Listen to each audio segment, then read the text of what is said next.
prep list of produce prep that's because produce needs to be isolated from everything else.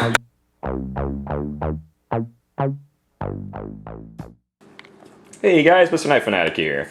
Today I have the Tanaka Ironwood 160mm Nakiri. Here it is, comes in a nice little gift box, and open it up. Nice beautiful red liner and an even more beautiful knife inside. This here is made by Mr. Tanaka. It's handmade in Japan, and this is bar none probably the most beautiful production knife I've ever held. The amount of work and craftsmanship that goes into this, it's apparent when you pick it up. Very nice smooth lines here on this ironwood handle. Desert ironwood is a very, very stable, great handle material. Real beautiful. I actually haven't oiled it in quite a while. I've been rubbing my greasy hands on it, so I apologize if it's not shining through. But we have two very beautiful mosaic pens. And the amount of 3D grind and taper he does, you can see right back here. And, you know, that must take a lot of time to get these lines just right. A lot of people say that this is the nicest handle in the business. I agree. It really is. If you can see, you know, this nice taper here really seats every finger right where it's supposed to go on that handle. Even up on a pinch grip, this little bulge is greatly appreciated. So, there you go. Let's go over a few specs of the knife, guys. Here's it. It's handmade, 32-layer Damascus. And it is an excellent pattern. Very, very nice to look at. SG2 powdered steel core, 62 plus Rockwell. I would say that's accurate. I just sharpened this up to 2000 grit on my stones, and it did feel a little harder than your average knife. It tends to skate around a little bit, but it still abrades just fine. I think Mr. Tanaka did a great job on hardening this steel. There's still a very fine grain structure. A little bit about SG2 steel. As it said, it's a powdered steel. It means that all the ingredients are powdered up before they make the metal. And it's very high carbon content, and they add a good wallop of vanadium. Vanadium makes very hard carbides, extra wear resistance, extra edge life, and this is stainless, so no worrying about patina here. This is a full stainless knife, no reactivity. The height, 48 to 49 millimeters. It's actually, you know, a little bit taller than most of our Gyotos, are right around the same height as a lot of the Gyotos that we use, so well, let's hold that in front there. Looks a little better in front. You can see, and the blade height remains pretty consistent throughout the entire blade. It's about 49 at the heel, 48 throughout the rest. Your spine thickness is about 2 millimeters. Nice and thin. Not overly thin, but we have a decent amount of weight to it. 197 grams for a 160 millimeter knife. It's not a heavy knife by any means. This is still a very light knife in comparison to Wusthof and a lot of the knives that you were used to growing up. So, when I say a heavy knife, I am talking about in comparison to other Japanese knives. But, okay, 198 grams. I lied, it was one off. So, turn that off. I believe the next thing we need to look at is a balance point.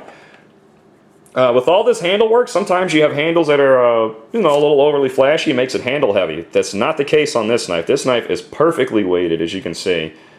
Right there in front of the bolster. It doesn't get any better. Perfect, perfect, perfect. And the grind is a 50-50 grind. If we can look down the side here, there is a beautiful convex going on this knife. It should have great non-stick properties. And it does get extremely thin behind the edge, too. And it tapers down behind that edge. It is thin behind the edge, but still has the strength because it is convexed properly. The grind on this knife is impeccable. You are paying for a really highly crafted piece of cutlery here. So, you know, let's go ahead and get some ingredients on the board and show you how she performs. I'm excited to use this knife. Let's get everything out the way. And we'll start off with an onion. We're going to do a dice. Not normal. Normally, you may not think that you can do a dice with a tip such as this. You know, you don't have your laser tip from the Gyoto to get in there and do some slices. But you can see you have a nice thin thinness at the tip there. I'll be able to get through just fine. So here we go, guys.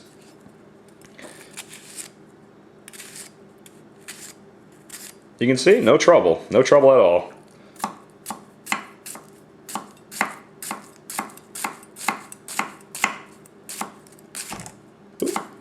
Pardon me for hitting the camera there.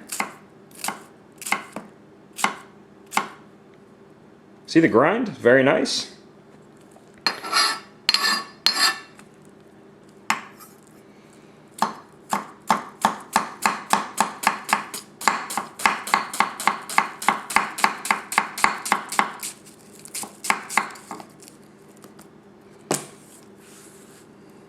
Yep, everything releases off the blade very nicely.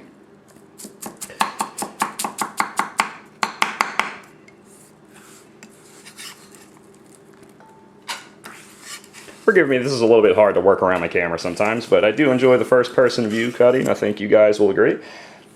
There we go. Well, it gets through very easy, no wedging as you can see. I mean, it pushes right down through. Everything releases right off the blade. And I'm going to do a little julienne on this piece here, show you. I think Nakiris excel at chopping. Personally, it's, you know, it's like a little bit of a mini cleaver. It looks great for chopping, so get us a nice solid board, and here we go. Radial chop.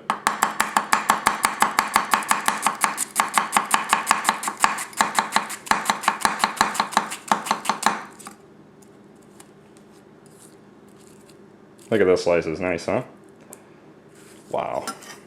I may not want to give this knife back, I don't know. Most of the knives you see in the videos, guys, by the way, I do own those knives. I do get testers occasionally from friends to use, so I know a lot of you wondering, how do I own all this stuff? Well, some of it I don't own, so there you go. I just want to show you how easy that pushes down.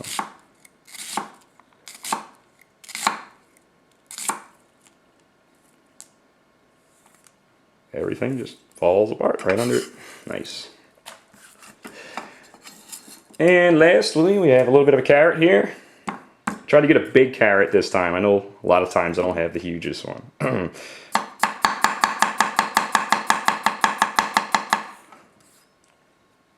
Nice paper thin slices, like it was nothing.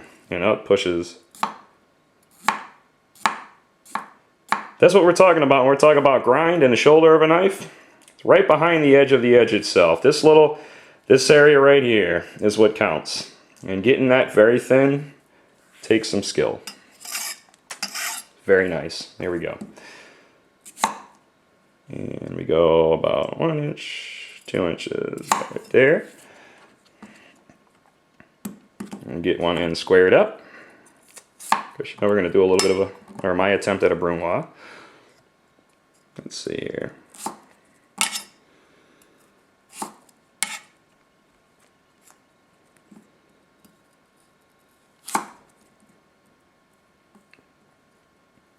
There we go. And we're going to make our 4 slices.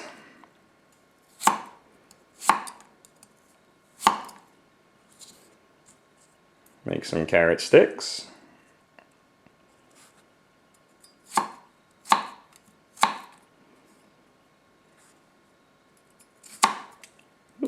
That was operator error there. As you can see, it pushes right through this carrot with no trouble at all. So I hope that tells you a lot about the grind of the knife. It is, you know, the grind of this is similar to, let's say, like the Richmond ZDP 189 Nakiri. I actually feel like these two knives, blade-wise, compete very well. They're both convex. They're not overly thin. They both perform extremely well. They're both very beautiful knives. Oh, there you go, guys. Tanaka Nakiri, ironwood handle, Damascus. It really doesn't get much finer than this, guys. So, thanks for watching. Take care.